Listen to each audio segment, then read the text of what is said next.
Hello, हमारे YouTube channel मातृभाषा संस्कारों के जननी पर आप सभी का स्वागत है। तो आज हम लोग पढ़ेंगे विशेषण।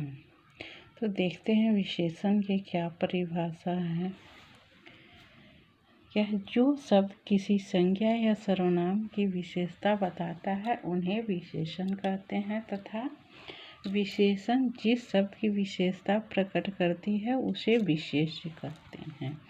जैसे यहाँ क्या बताया जा रहा है, काली गाय अधिक दूध देती है।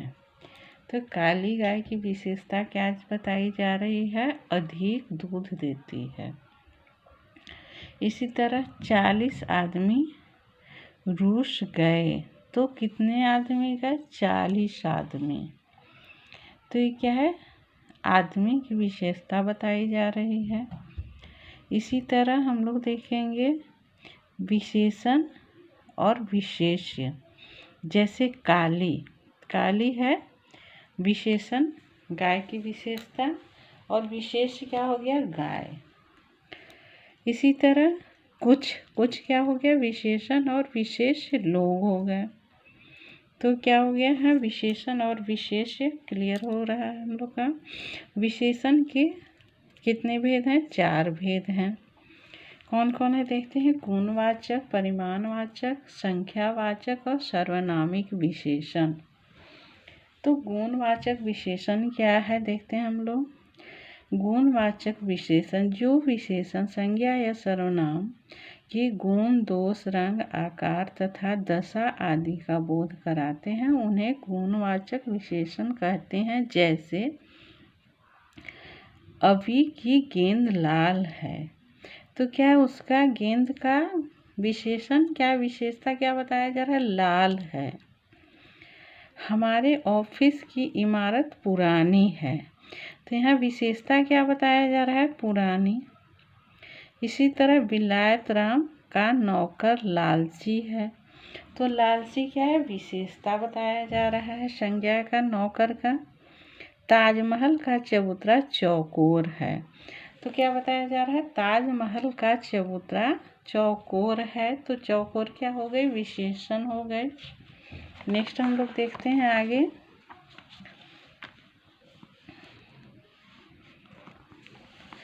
तो इसी तरह कुछ शब्द दिए गए हैं, दिए गए वाक्य में लाल, पुराने, लालची और चौकोर शब्द क्रमशः गेंद, इमारत, नौकर और चबूतरा के रंग, काल, दोष, आकार का बोध करा रहे हैं। एक गुणवाचक हो गया। जैसे प्रमुख गुणवाचक विशेषण निम्नलिखित है। गुणवाचक क्या हो गया, अच्छा, भला, वीर, उदार, दानी, दयालु, ईमानदारी आदि। और दोष बोधक जैसे बुरा, कायर, दुष्ट, झूठा, बेईमान, नीच, लोभी आदि। रंग बोधक क्या हो गया, लाल, सफ़ेद, गेहुआ, हरा, काला, नीला, पीला रंग बोधक हो गया। काल बोधक नया, पुराना, प्राचीन, आधुनिक, सायकालीन इत्यादि। स्पर्श बोधक जैसे मुलायम, खुरदरा, नरम, कठोर, कोमल इत्यादि क्या है, स्पर्श कर बोधक है, स्पर्श करने के बाद पता चलता है। आकार बोधक गोला, चौकोर, त्रिकोण, लंबा आदि। क्या आकार बताया जा रहा है इससे, गोला, चौकोर, त्रिकोण। स्थान बोधक ऊंचा, नीचा, देसी, विदेशी, भारतीय, राजस्थानी, ये क्या है, स्थान बताई जा रही है। तो स्थान बोधक हो गया। दिशा बोधक पूरब, पश्चिम, उत्तर, दक्षिण दिशा बताई जा रही है ये। दशा बोधक मोटा, पतला, दुबला, स्वस्थ, अस्वस्थ, सूखा, गीला, ये दशा बताया जा रहा है, कैसा है। पदार्थ बोधक जैसे सूती, रेशमी, फौलादी आदि क्या हो गया, पदार्थ बोधक। गुणवाचक ये टोटल हो गए 10 गुणवाचक। हम लोग गुणवाचक के भेद पढ़े। अब देखते हैं परिमाणवाचक विशेषण क्या है। जिन शब्दों से किसी वस्तु की मात्रा या नाप तौल का पता चलता है उसे हम लोग परिमाणवाचक विशेषण कहते हैं। जैसे 2 मीटर कपड़ा चाहिए हमें, तो यहाँ परिमाण बताया जा रहा है 2 मीटर। यहाँ पर बहुत गर्मी है तो बहुत बताया जा रहा है।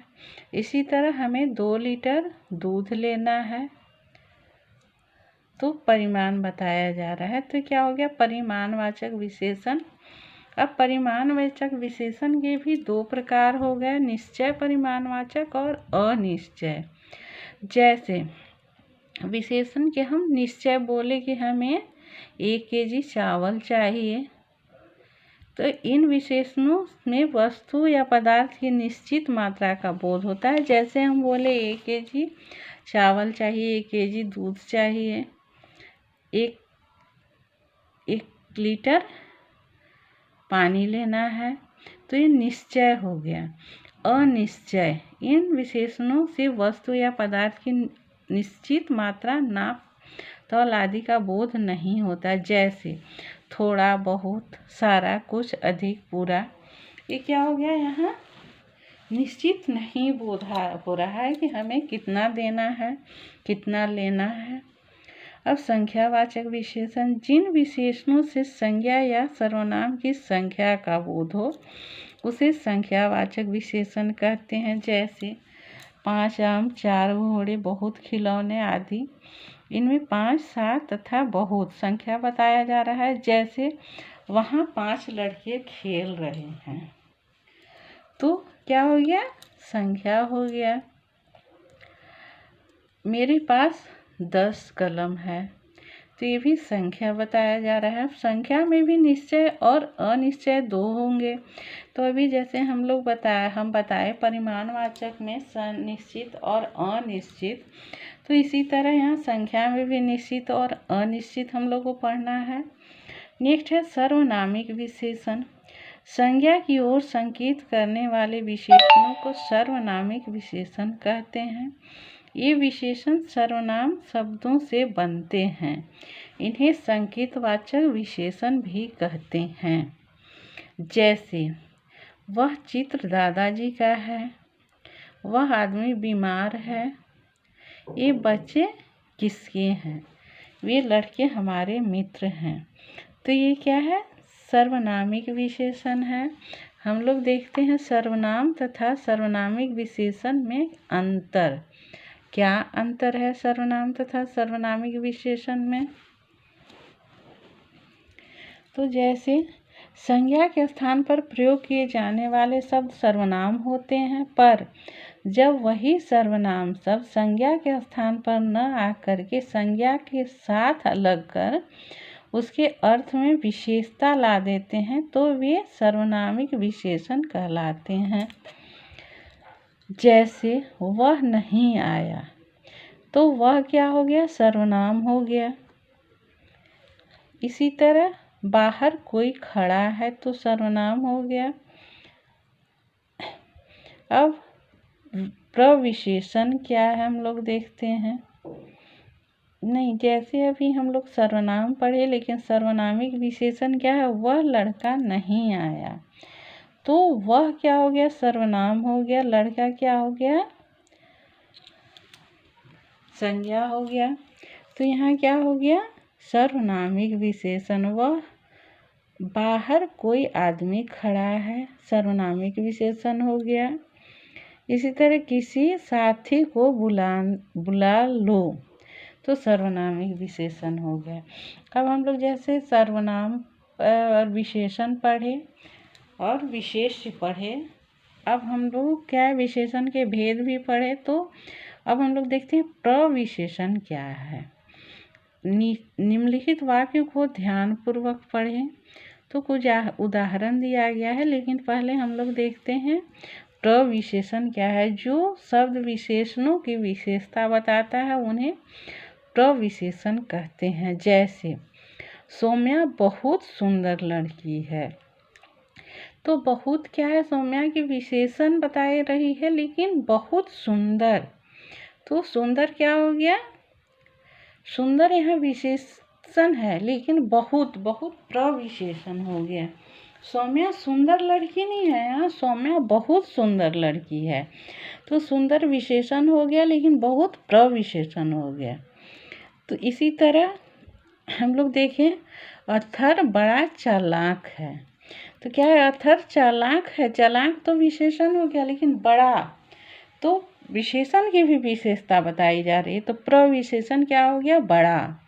यह रास्ता अत्यंत दुर्गम है। तो रास्ता दुर्गम है, लेकिन अत्यंत, अत्यंत क्या हो गया, प्रविशेषण।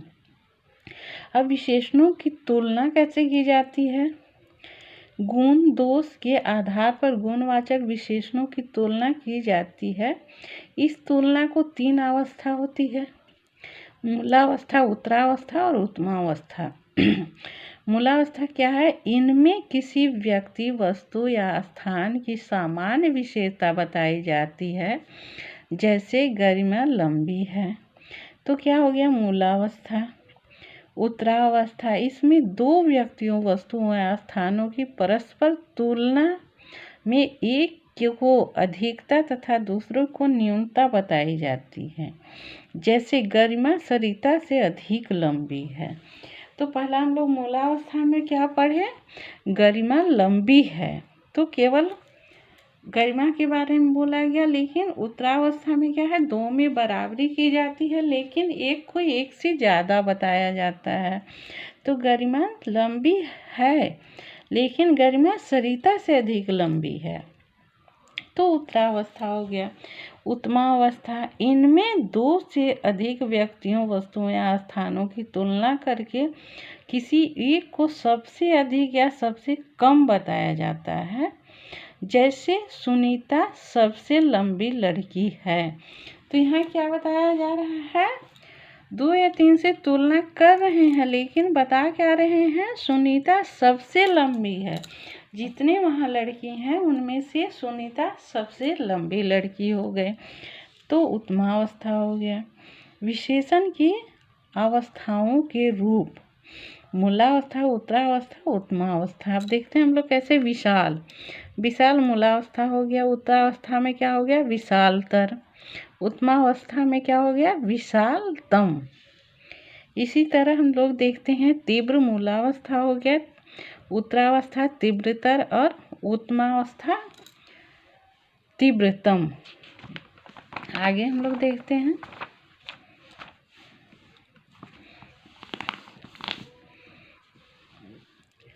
आगे क्या है, विशेषण की रचना। कुछ शब्द तो अपने मूल रूप में विशेषण होते हैं तथा कुछ शब्दों की सहायता से विशेषणों की रचना की जाती है, जैसे एक क्या है, प्रत्यय है।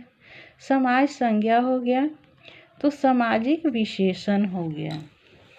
इसी तरह संज्ञा क्या है, धर्म, और विशेषण धार्मिक हो गया। इसी तरह राजनीतिक संज्ञा हो गया और राजनैतिक विशेषण हो गया। दिन क्या है, संज्ञा है और दैनिक विशेषण हो गया।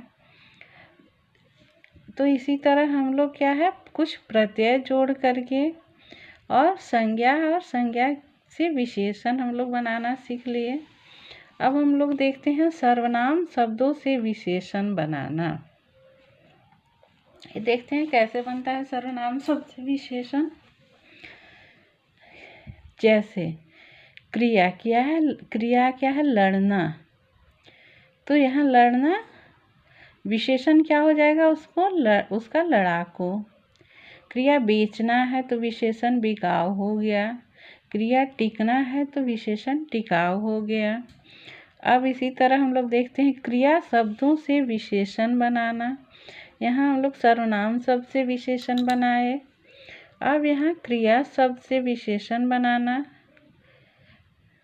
1 मिनट।